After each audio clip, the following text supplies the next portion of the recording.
বন্ধুরা, কেমন আছো তোমরা সকলে? Welcome to our dream light geography blog channel. এটা আমার প্রথম ইউটিউব ভিডিও। এর আগে আমি একটা ভিডিও আপলোড করেছিলাম ফেসবুকে। তো আজকে আমি যে বিষয়ে আলোকপাত করব, খুব কম মানুষই আছে যারা এই বিষয়টিকে পছন্দ করে না। মৃত্তিকা, মাটি। মাটি এমন একটা জিনিস পৃথিবীর সব মানুষের কম বেশি পছন্দ করে। তো মাটি জিনিসটা কি এবং কোথা থেকে এসছে, মাটির প্রত্যেকটা স্তর, এইটুক বিষয়গুলো সম্পর্কে আমরা আজকে ডিটেলসে আলোচনা করব। আশা করি উচ্চ মাধ্যমিকে যারা পড়ছো তারা তাদের অতি অবশ্যই সাহায্য পাবে এই বিষয়টি থেকে। তো আজকে যেটা বিষয় সেটা হচ্ছে মাটি। মাটি শব্দটি এসছে ল্যাটিন শব্দ। ল্যাটিন শব্দ সোলাম থেকে। ল্যাটিন শব্দ সোলাম থেকে মাটি কথাটি এসছে, যার অর্থ হচ্ছে মেঝে বা ভূমিতল। মেঝে মানে ফ্লোরের কথা বোঝানো হচ্ছে, মেঝে বা ভূমিতল বা ভূমিতল। তো এই মেঝে বা ভূমিতল কথাটা কোথা থেকে এসছে? ল্যাটিন শব্দ থেকে। কোথা থেকে?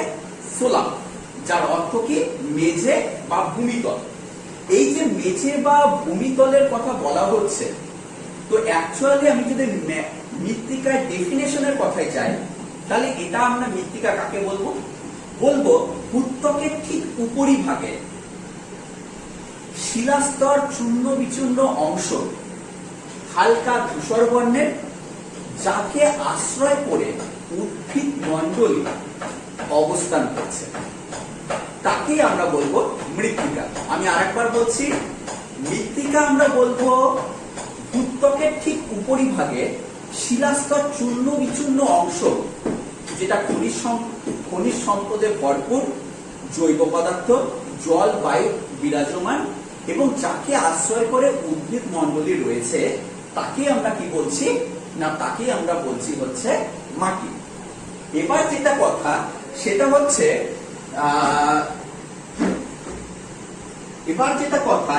সেটা হচ্ছে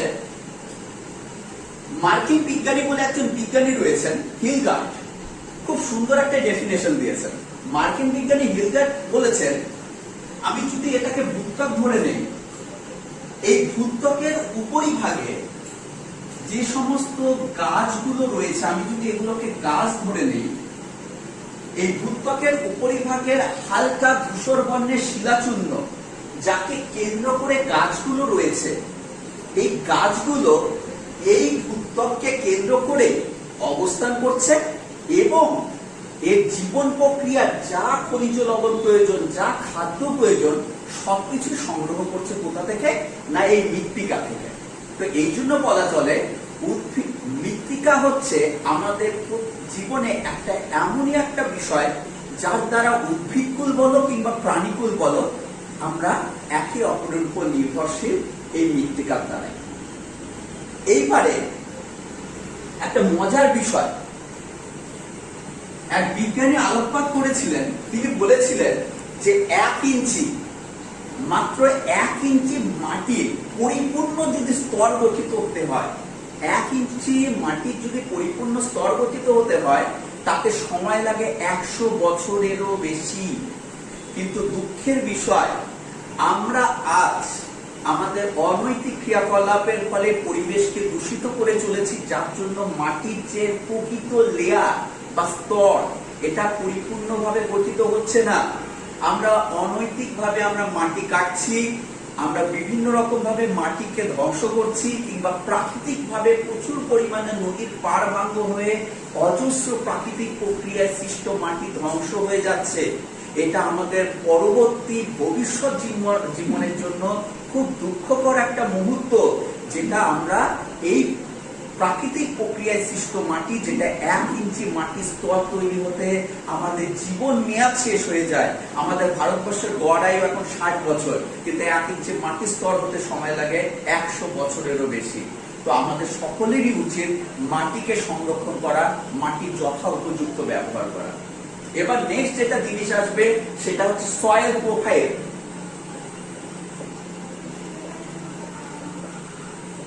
মৃত্তিকা পরিলেখ, সয়েল প্রোফাইল বা মৃত্তিকা পরিলেখ, এই কথাটা আমি একটু অন্যভাবে বোঝাতে চাইছি। জিনিসটা কেমন, যে আমাদের প্রত্যেকের ফেসবুক অ্যাকাউন্ট আছে, প্রত্যেকের ফেসবুক অ্যাকাউন্টে আমাদের কিন্তু একটা প্রোফাইল আছে।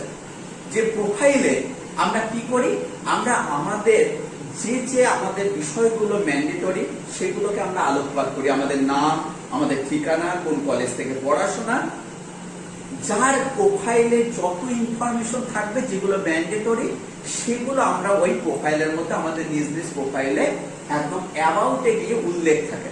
সেটাকে আমরা কি বলছি, একদম আদর্শ প্রোফাইল। কিন্তু বর্তমানে কিছু অনৈতিক ক্রিয়াকলাপ করা মানুষজন কি করছে, একটা ফেসবুক প্রোফাইল খুলছে যেখানে কিন্তু তাদের প্রোফাইলের ইনফরমেশন থাকে না। থাকে কি, থাকে না।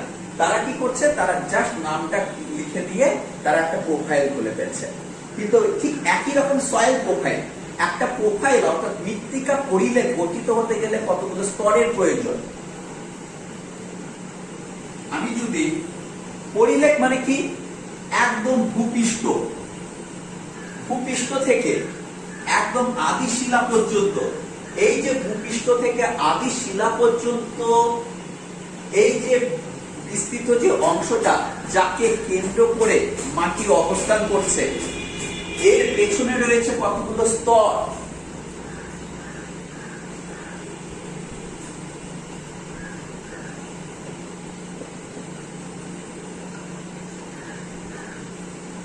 এই 5টা স্তর, যে মাটির মধ্যে এই 5টি স্তর লক্ষ্য করা যাবে সেটাকে আমরা বলবো মৃত্তিকার আদর্শ পরিলেখ। এই যে ভূপৃষ্ঠ থেকে ভূ অভ্যন্তর পর্যন্ত যে স্তরগুলো লক্ষ্য করছি, অ্যাকচুয়ালি মৃত্তিকা পরিলেখ হচ্ছে মৃত্তিকার এক একটা স্তর। এগুলোকে আমরা বলছি এক একটা স্তর। যে মাটিতে ভূপৃষ্ঠ থেকে ভূ অভ্যন্তর পর্যন্ত যে মাটিতে এই পরিলেখগুলো লক্ষ্য করা যাবে সেটাকে আমরা মৃত্তিকা স্তর বলি। তবে সব মাটিতে সব পরিলেখ লক্ষ্য করা যায় না। বিশেষ করে কোন কোন মাটিতে এ বি সি স্তর লক্ষ্য করা যাচ্ছে, বাকি দুটো স্তর আউট, এরকম। এই জন্য সব মাটিতে সব রকম স্তর লক্ষ্য করা যায় না। জায়গা ভিত্তিক হিসাবে এই মাটিতে 5টা পরিলেখ লক্ষ্য করা যায়। এই জন্য আমি বললাম এই যে মাটিতে 5টা পরিলেখই থাকবে সেটাকেই হচ্ছে আমরা আদর্শ মৃত্তিকা বলবো। তার মানেটা হচ্ছে ঠিক অনেকটা এই যে অ্যাপ্রোপ্রিয়েট ফেসবুক প্রোফাইলের মতো, যার মধ্যে যতটা তথ্য থাকবে সেটাকে আমরা আদর্শ প্রোফাইল যেমন বলছি, ঠিক সেরকমই যে মৃত্তিকার মধ্যে আদর্শ এই যে স্তরগুলো রয়েছে সেগুলো প্রত্যেকটা পুঙ্খানুপুঙ্খ থাকবে, সেটাকে আমরা আদর্শ মৃত্তিকা প্রোফাইল বলবো। এই মৃত্তিকাটাতে যে স্তরগুলো বিদ্যমান, ও এ বি সি ডি, এই যে 5টা স্তর। আরেকটা জিনিস মাথায় রাখতে হবে, আদর্শ মৃত্তিকার পরিলেখ কেবলমাত্র আর্দ্র নাতিশীতোষ্ণ সরলবর্গীয় অরণ্যের পর্জল মৃত্তিকায় লক্ষ্য করা যায়। এই পর্জল মৃত্তিকা লক্ষ্য করা যায় মেইনলি কি পার্বত্য অঞ্চলের সাইটগুলোতে, যেখানে এই 5টা পরিলেখই সুস্পষ্টভাবে লক্ষ্য করা যাবে, তখনই সেটাকে আমরা কি বলবো, আদর্শ মৃত্তিকা পরিলেখ। আরেকটা জিনিস, মজার একটা ব্যাপার আমি বলি, অনেক সময় ভূ আলোড়নের চাপে, এই যে দেখতে পাচ্ছ মৃত্তিকাটা, এই দুই সাইডের মৃত্তিকার তুলনায় মাঝের মৃত্তিকার চাপের ফলে উপরের দিকে উঠে যায়। এই উপরের দিকে উঠে যাওয়ার জন্য কি হচ্ছে, উপরের দিকে উঠে যাওয়ার জন্য এই যে মৃত্তিকার এক অংশ উপরের দিকে উঠে গেল, আমি ধরে নিচ্ছি এটা ও স্তর, এটা এ স্তর, এটা বি স্তর বা এটা সি স্তর। অনেক সময় কি হয়, এই ভূ আলোড়ন জনিত কারণের ফলে উপরের অংশটা ক্ষয় পেয়ে গিয়ে এ স্তর উন্মোচিত হয়ে যায়।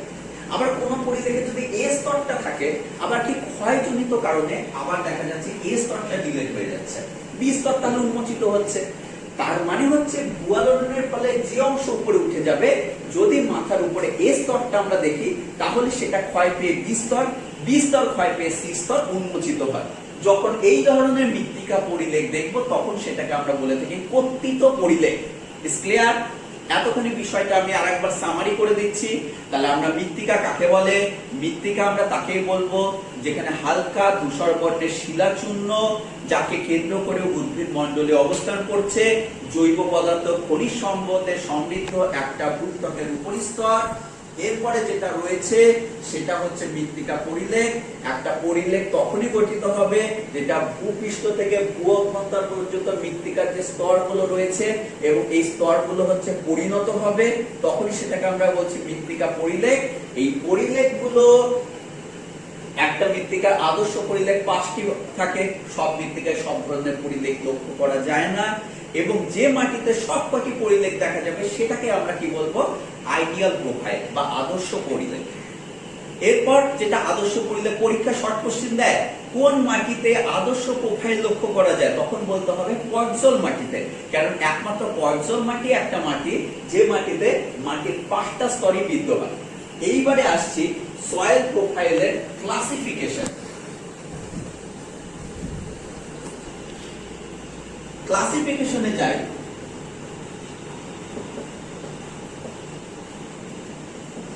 এই ক্লাসিফিকেশনে গেলে আমরা কি পাচ্ছি? একটা ও স্তর, একটা এ স্তর, একটা বি স্তর, একটা সি স্তর, আর একটা হচ্ছে ডি স্তর। এই যে ও স্তর, এই ও স্তরটাকে আমরা বলে থাকি, এই ও স্তর করতে গিয়ে আমাকে একটা ছবি আঁকে দেখাতে হবে, তাহলে বিষয়টা আরো সহজ হয়ে যাবে। অনেকটা এইরকম। এই যে ও স্তর, একদম ভূপৃষ্ঠের সর্ব উপরের স্তরটাকে আমরা বলে থাকি ও স্তর। এই স্তরটি হচ্ছে জৈব পদার্থের সমৃদ্ধ একটা স্তর। এই স্তরটা কেবলমাত্র কোথায় লক্ষ্য করা যাবে? এই স্তরটি কেবলমাত্র সব জায়গায় লক্ষ্য করা যায় না, কেবলমাত্র পার্বত্য অঞ্চলে লক্ষ্য করা যায়। এই স্তরটা যদি বৈশিষ্ট্য বলতে বলা যায় তাহলে কি বলবো? এই স্তরটা ভূপৃষ্ঠের উপরিভাগের স্তর এবং এই জায়গাটা কি বিয়োজিত এবং অর্ধ বিয়োজিত অবস্থায় পদার্থগুলো থাকে ও স্তরে।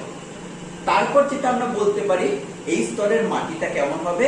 জৈব পদার্থের সমৃদ্ধ একটা মাটি হবে। যেহেতু জৈব পদার্থ অর্থাৎ হিউমাসের পরিমাণ বেশি, সেই জন্য এই মাটির যে রংটা হয় সেটা হচ্ছে কেমন হবে? না বাদামি ডিপ কালো টাইপের মাটি হবে। এই জন্য এই সমস্ত মাটিতে প্রচুর পরিমাণে গাছপালা খুব সহজেই বেড়ে ওঠে। এবার মজার ব্যাপার হচ্ছে এই ও স্তরকে আমরা দুটা ভাগে ভাগ করে থাকি, একটা O1 আর একটা হচ্ছে O2। এই O1 স্তরকে আমি আরেকটা নামে জানি এ ডবল স্তর, আর একটা হচ্ছে এ ও স্তর। এই ও স্তরের সাব ভাগ যেটা সেটা হচ্ছে O1, এটা হচ্ছে O2।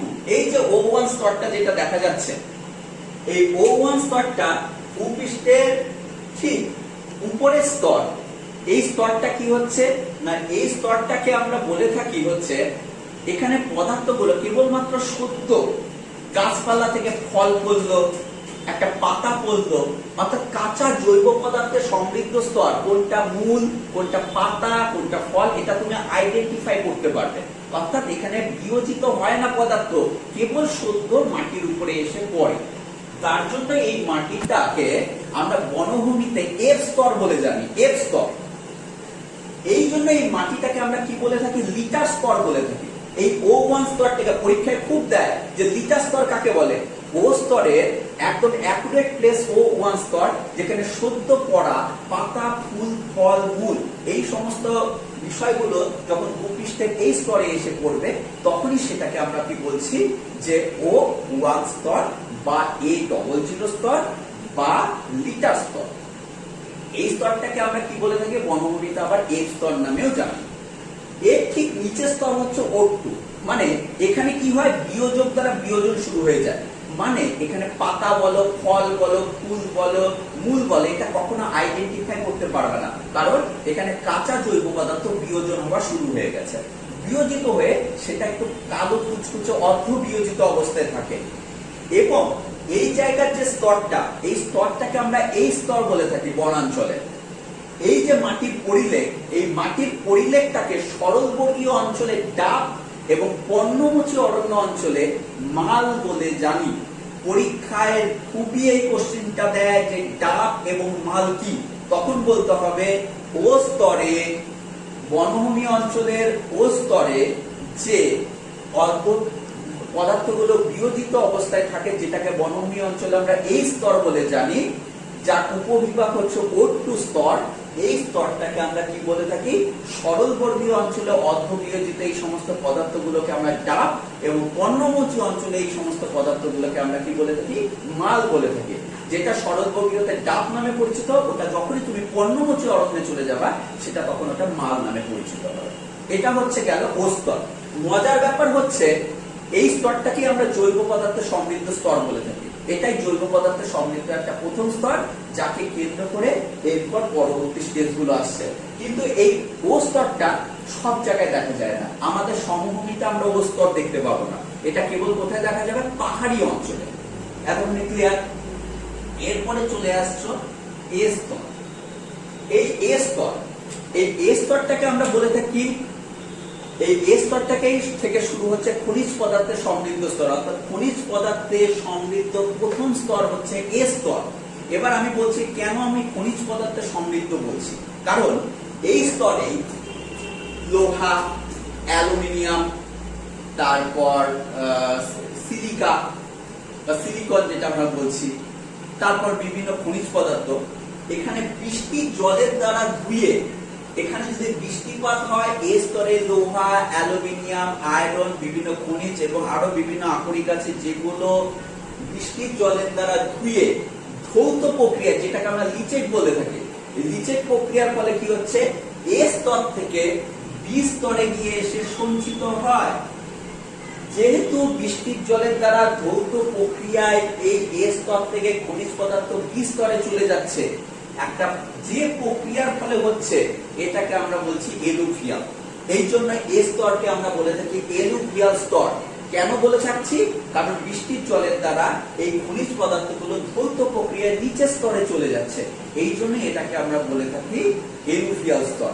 এবার কথা হচ্ছে, যখন ধৌত প্রক্রিয়ায় চলে যাচ্ছে, তাহলে উপরের স্তরে কি পড়ে থাকছে? এখানে পড়ে থাকছে কেবলমাত্র খনিজ সিলিকা। সিলিকা পড়ে থাকার জন্য এই মাটিটা হয়ে যাচ্ছে আম্লিক। আর আম্লিক মানে কি? এখানে পিএইচ এর মান কত হবে? 7 এর কম, 7 এর কম হবে। 7 এর কম হচ্ছে তার মানে কি? 7 এর কম হচ্ছে মানে এই মাটি কিন্তু তখন আম্লিক। মাটির কালার কেমন হবে? হালকা ধূসর বর্ণের, কেননা সব খনিজ পদার্থ ধৌত প্রক্রিয়ার নিচের স্তরে চলে যাচ্ছে। এইবার এই মাটিটাকে আমরা কি বলছি না, এই মাটিটাকেই কিন্তু সর্বপ্রথম খনিজ পদার্থের সমৃদ্ধ একটা স্তর বলা হয়। এই স্তরটাকে আমরা এলুভিয়াল স্তর বলে থাকি। আবার মাটির ও এবং এ স্তর, এই দুটা স্তরকে আমরা জৈব পদার্থের সমৃদ্ধ স্তরও বলে থাকি। এরপরে যেটা আসছে, এটা আসছে হচ্ছে বি স্তর। এই বি স্তরটা কোথায় লক্ষ্য করা যাবে? এ স্তরের ঠিক নিচে এবং সি স্তরের ঠিক উপরে। এ স্তরের নিচে এবং সি স্তরের উপরে মাঝখানে যে স্তরটা আছে, সেটাকে আমরা বলে থাকি বি স্তর। এটাও কিন্তু খনিজ পদার্থের সমৃদ্ধ স্তর, কারণ এ বলো, বি বলো এবং সি বলো, এই তিনটা খনিজ পদার্থের সমৃদ্ধ স্তর। পরীক্ষা দিতে পারে নিম্নলিখিত বিষয়গুলোর মধ্যে কোনটি খনিজ সমৃদ্ধ স্তর, তখন বলতে হবে এ বি সি স্তর। ও কিন্তু খনিজ সমৃদ্ধ নয়, কারণ ও হচ্ছে জৈব পদার্থের সমৃদ্ধ স্তর। এইবার এতে কি হচ্ছে? এই যে একটু আগে বললাম, ধৌত প্রক্রিয়ার নিচের স্তরে সব খনিজ পদার্থগুলো চলে আসছে। তার মানে কি? এলুভিয়েশন প্রক্রিয়ায় যখন এখান থেকে লোহা, অ্যালুমিনিয়াম, বিভিন্ন অক্সাইড গুলো যখন ধৌত প্রক্রিয়ার বি স্তরে চলে যাচ্ছে, তখন এসে নিয়ে এখানে বি স্তরে এসে সঞ্চিত হচ্ছে, তখন এই স্তরটাকে আমরা কি বলছি? ইলুভিয়েশন। এই স্তরকে আমরা এলুভিয়েশন বলে থাকি। আর বি স্তরে এসে, যেহেতু ধৌত প্রক্রিয়ায় এই বি স্তরে এসে পদার্থগুলো এসে জমছে, তার জন্য এটাকে আমরা কি বলছি? ইলুভিয়েশন। এবার যেহেতু এখান থেকে খনিজ পদার্থগুলো সব বি স্তরে চলে যাচ্ছে, এই জন্য লোহা, অ্যালুমিনিয়াম, বিভিন্ন খনিজ পদার্থ এখানে সঞ্চিত হয়ে একটা শক্ত স্তর গঠন করে, যেটাকে আমরা বলে থাকি hard pan. HARDPAN, hard pan. Hard pan কি? প্যান মানে হচ্ছে এই যে এ স্তর প্রক্রিয়া থেকে খনিজ পদার্থগুলো যখন বি স্তরে এসে সঞ্চিত হচ্ছে, দ্রবীভূত হয়ে সঞ্চিত হচ্ছে এবং একটা শক্ত স্তর গঠন করছে, তখন আমরা বলি হার্ড প্যান। পরীক্ষায় খুব দেয় কোন স্তরে হার্ড প্যান লক্ষ্য করা যায়, তাহলে পাওয়া গেল উত্তর বি স্তরে হার্ড প্যান লক্ষ্য করা যায়। এরপর বি স্তরে যেহেতু খনিজ পদার্থ, জৈব পদার্থ সমৃদ্ধ স্তরগুলো বি স্তরে এসে জমছে, এই জন্য এই জায়গাটা একটা পুষ্টি মৌলের ভান্ডার গঠন করছে। অর্থাৎ এই জায়গাগুলোতে কি হচ্ছে, একটা পুষ্টি মৌলের একটা ভান্ডার গঠন করার জন্য এই জায়গাটা কিন্তু বেশ কি হয়ে পড়ছে। এখান থেকে যদি কোনো গাছপালা শেকড় পৌঁছায়, তাহলে গাছপালা তার কৌশিকী প্রক্রিয়ার দ্বারা কি করবে, এখান থেকে খনিজ পদার্থগুলো তাদের শরীরের মধ্যে নিতে পারবে। এরপরে যে স্তরটা আমরা লক্ষ্য করি সেটাকে আমরা বলছি সি স্তর। সি স্তরটা কেমন? এই জায়গাটা হচ্ছে এখানে হালকা ঝুরঝুরে শিলাচূর্ণ, হালকা কিছু খনিজ পদার্থ। মজার ব্যাপার হচ্ছে এখানে কোনো জৈব পদার্থ থাকে না, একদমই জৈব পদার্থহীন একটা স্তর। এই জায়গাটাতে কি হয়, এ এবং বি স্তর থেকে খনিজ পদার্থ সামান্য একটু এখানে খনিজ পদার্থ থাকে এবং শিলাস্তর খুব আলগা হয়, যেমন রেগুলিক টাইপের। এবং এই জায়গাটা কেমন হয়, একদম ফ্যাকাশে কালার, অতটা হালকা লাইট কালারের হয়ে থাকে এই জায়গার মাটি স্তরটা।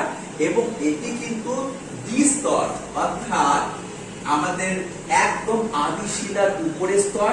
মৃত্তিকা গঠনের ক্ষেত্রে বেশ যথেষ্ট ভূমিকা রয়েছে এই স্তরের, কিন্তু এই স্তর কিন্তু যথেষ্ট ঝুরঝুরে টাইপের হয়ে থাকে এবং এই জায়গাগুলোতে কিন্তু জৈব পদার্থ কিংবা জীবাণু সেরকম ভাবে এই স্তরে লক্ষ্য করা যায় না।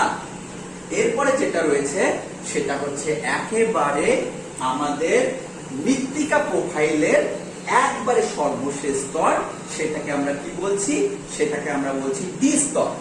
মজার ব্যাপার, এই ডি স্তরটা সব জায়গায় লক্ষ্য করা যায় না। এই ডি স্তরের আরেকটা নাম আছে, সেটাকে আমরা বলে থাকি আর স্তর। এটা ডি স্তরটা সব জায়গায় লক্ষ্য করা যায় না। এই স্তরটা যে যে জায়গায় লক্ষ্য করা যায় সেটা ইউরোপে এবং আমেরিকায়।